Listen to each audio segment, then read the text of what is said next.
Hi everyone, welcome to our 7th video in our series on the 10 most commonly missed concepts on the MCAT.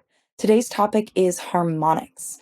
My name is Ellery, one of the tutors at MCAT Self-Prep, and if you want to see any of the content related to today's video or the content related to the 9 other most commonly missed concepts, you can head over to mcatselfprep.com, the home of the free MCAT prep course.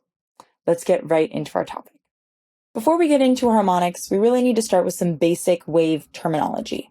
And so here on the screen, I have just a simple illustration of a pretty basic wave. What I want to note here is that the peaks in our wave are called crests, while the low points are called troughs. We also have points in our wave where it crosses the equilibrium line. Those are called nodes, while the extremes of our wave, the very top of the crest or the very bottom of the trough, those are called antinodes. And now, maybe the single most important piece of wave terminology is, of course, our wavelength, which is the smallest, most basic repeating unit of a wave. And so that is any time a wave repeats one full cycle.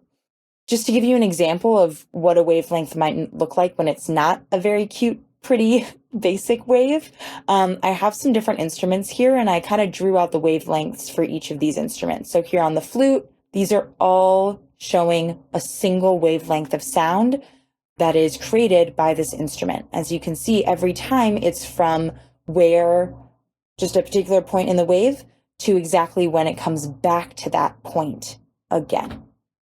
All right, so thinking more about the basics of waves, we of course need to talk about period and frequency.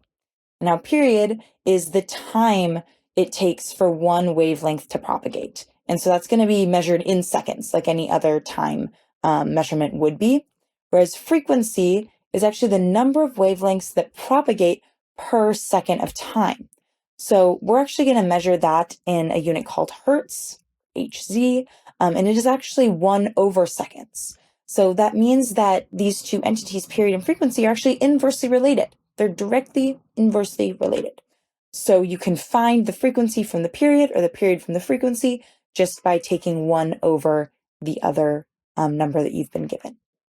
So last thing I want to talk about in terms of wave basics before we get into actual harmonics is the idea of wave interactions. So on the left, we have two waves that are in phase, and you'll see that in phase waves are additive, right? So their magnitudes are going to add together, their amplitudes, are going to add together, whereas out of phase waves are actually going to cancel each other out. And so that's a good way to think about what might happen when you're actually working with more than one wave or looking at more than one wave.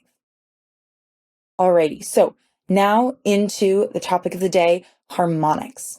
And so the harmonics is actually defined as the study of waves that specifically produce music.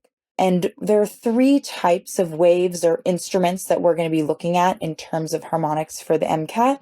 And that is going to be instruments or waves that are open on both ends, that are open on one end and closed on the other. Another way to say a closed end is for it to be fixed. And then instruments or waves where both ends are fixed. A perfect example of that, right, is like a guitar string. An open might be like a flute, and then an open closed might be like an organ pipe, just to give an example for each of those. If you are on YouTube with us, this is where I leave you. If you are interested in seeing the rest of this video or in checking out the other videos related to the 9 other most commonly missed concepts, as well as lenses and mirrors, I highly recommend that you check them out on mcatselfprep.com. But if not, I wish you very well with your day, and I'll see you in the next one. Have a good one.